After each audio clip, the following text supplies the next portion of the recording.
Hi, and welcome to this video in this YouTube series on DEEPCRAFT Studio and showcasing its features. This video is going to be the next one in the series, and he's going to cover creating models for computer vision in DEEPCRAFT Studio. So I recommend having the knowledge of the previous YouTube videos as well if you want to have a better general understanding of the process of using DEEPCRAFT Studio for building edge AI models, but this video will cover how to build one for computer vision. So similarly to the other projects for the time series data, you can start with a new project where we have some starter models available for a camera, for example.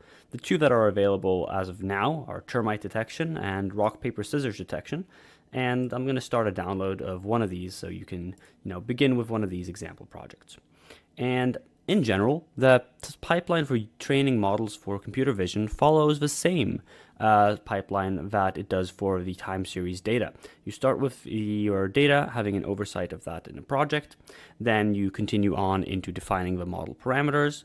This has a slightly different pipeline now than it does for time series data, as it is based on the YOLO model, a state-of-the-art computer vision model.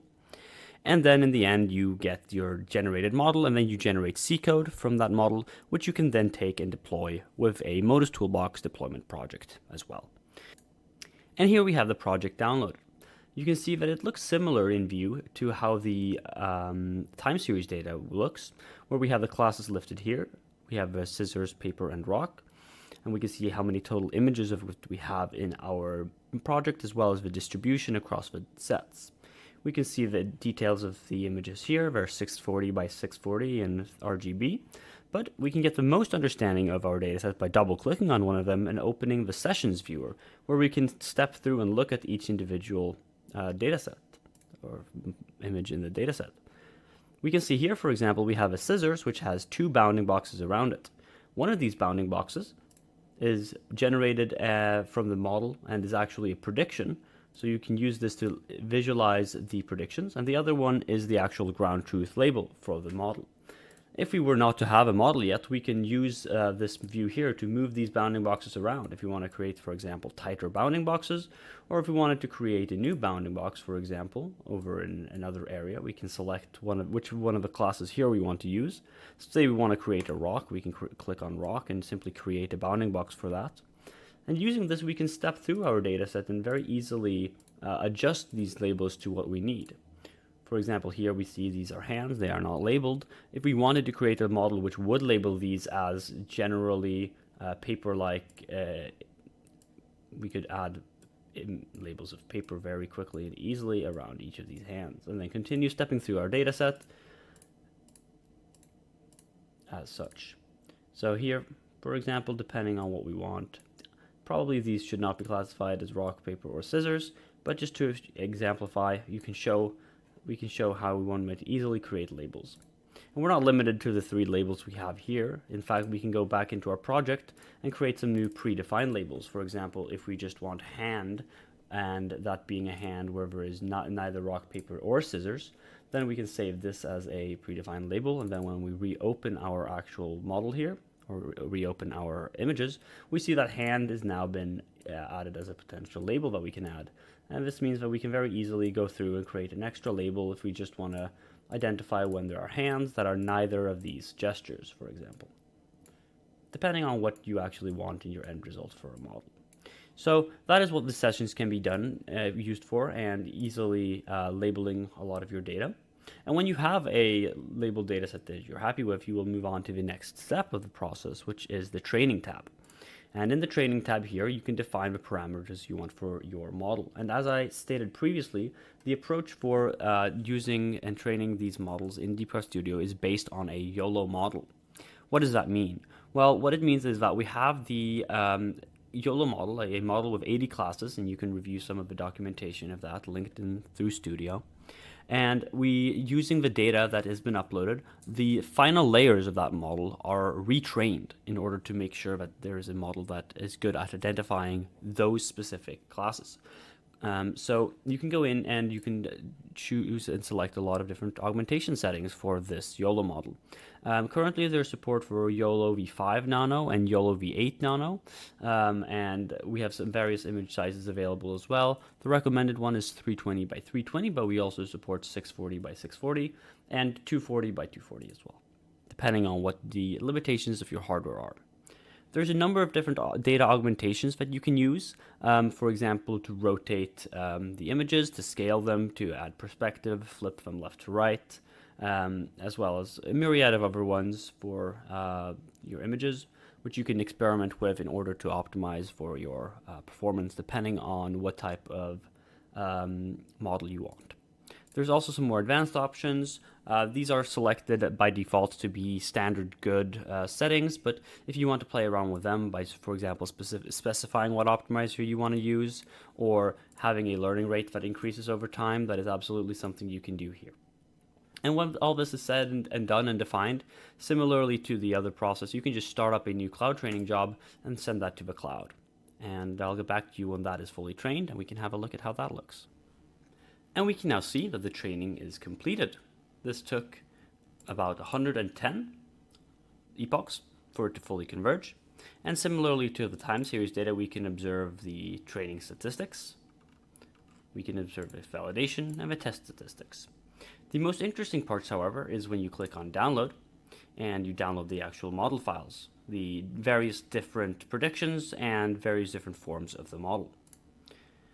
If we go into the actual rock, paper, scissors detection here, we can go and merge this data in. If we go in and select the actual downloaded model, then we can merge that in, which will give us a extra track, which is what we saw when we observed that the were two bounding boxes in the sessions. So here we can see we have the model predictions, and then opening up one of these files by merging the newly downloaded model instead, we can observe that we have the model predictions as well as the labels. Here we have, if we turn off the labels, we can just observe the model predictions, and we can see that the bounding boxes do generally seem to overlap if we step through the test set here. Let's see if we can find a place where they deviate. Maybe we can get some insight from that, or maybe the model is just performing very well.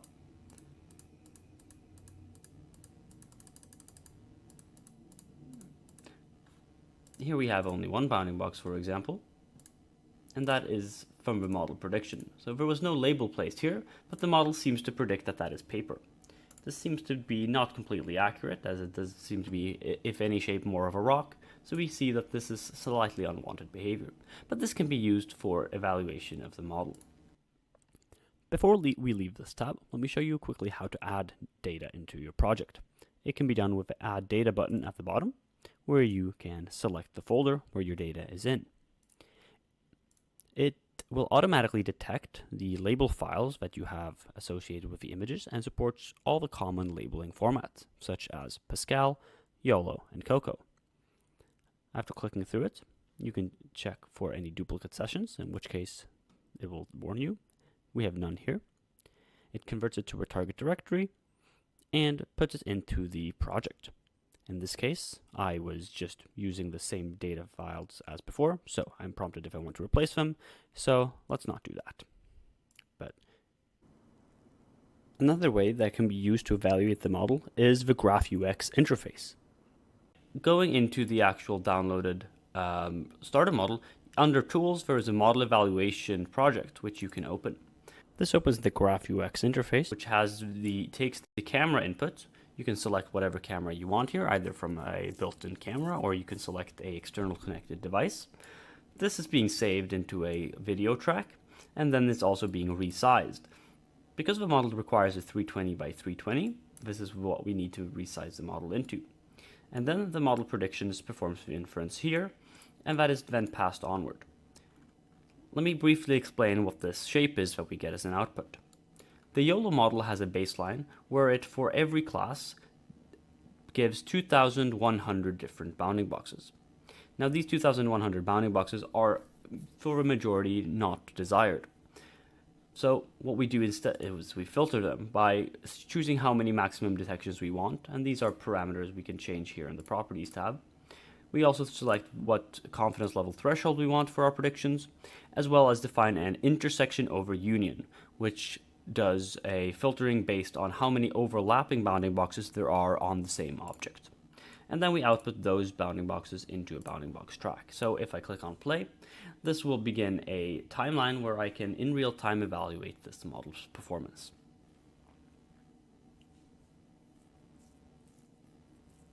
And once this is done, we can extend then make the camera feed a bit larger. And then we can see my face appearing on screen. And if I raise a fist, this will be classified as a rock. The paper will also be identified. And we see scissors as well. We can test some various angles of scissors and see that the peace sign is not detected as a scissors. Then we need to decide if this is desired behavior or not. But this is the way we can use the evaluation of real time. Now, one final thing you might be able to do is how you extract this into the actual C code. By going to the top of the graphical interface here, there's a button for Generate Source Code, which we can click on. Then we can select which input node and output node we want to use for this actual model. If we want to include the resize or not, do note that the input node is not included in the code generation process. So if we want to include the resize node, we need to begin with the actual camera. But if we just want to have the actual TF Lite model, then we can select the image resize as the starting node. The output node is included in the code generation process. So if we don't want to use, if we want to include the filters, then we need to select filter. So this way we can define what code we want to generate. And then we can define where we want the code to be generated, if we want to use hardware acceleration or not.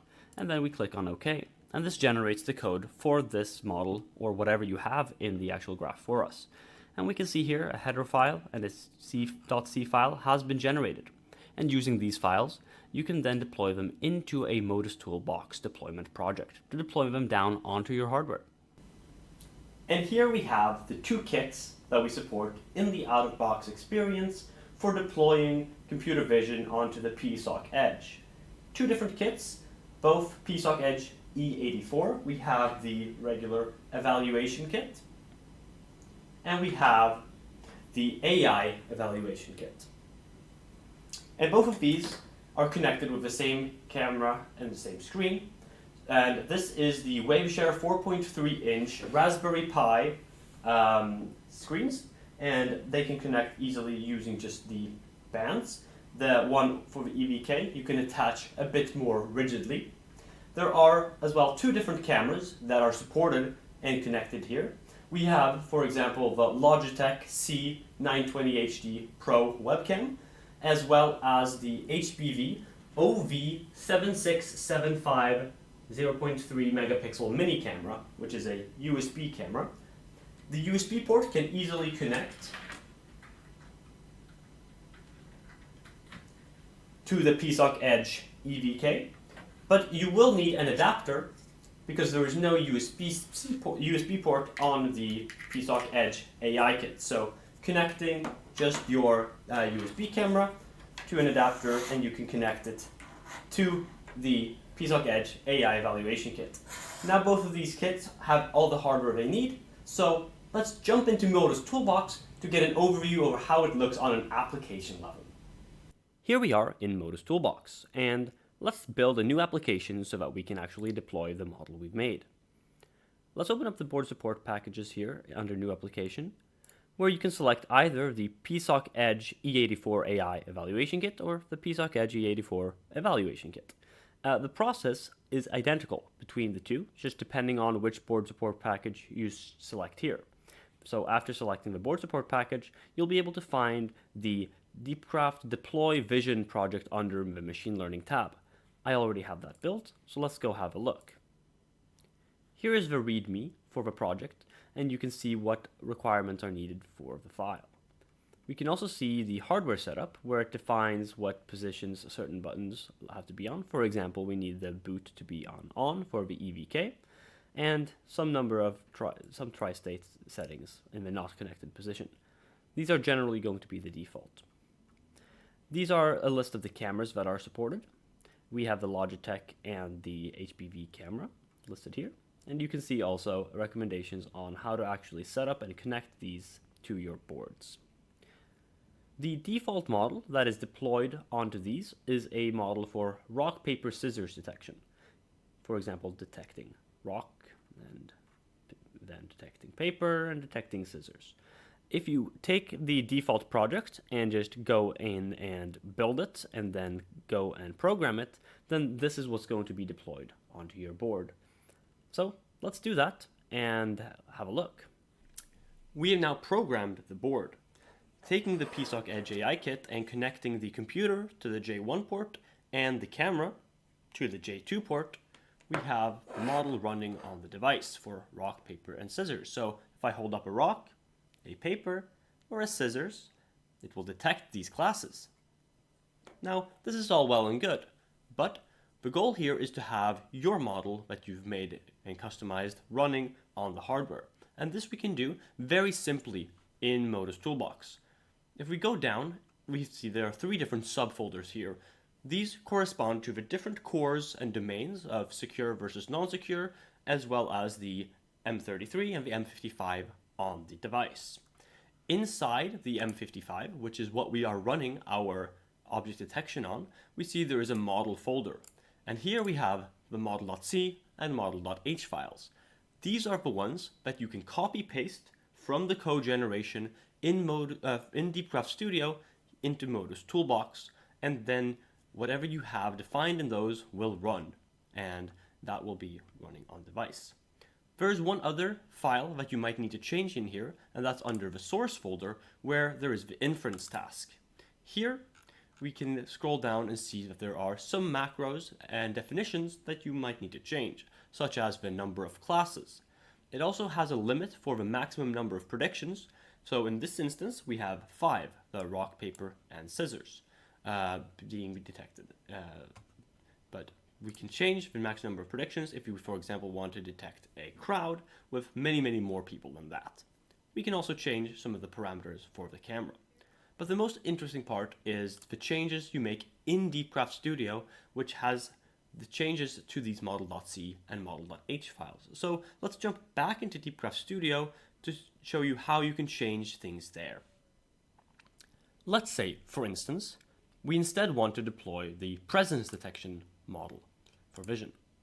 This comes with a predefined model, which we can navigate to, being the TF-Lite file. And by double-clicking on that, it will automatically generate a GraphUX project that you can use to generate the code. Let's go through this step by step again. We start with the camera.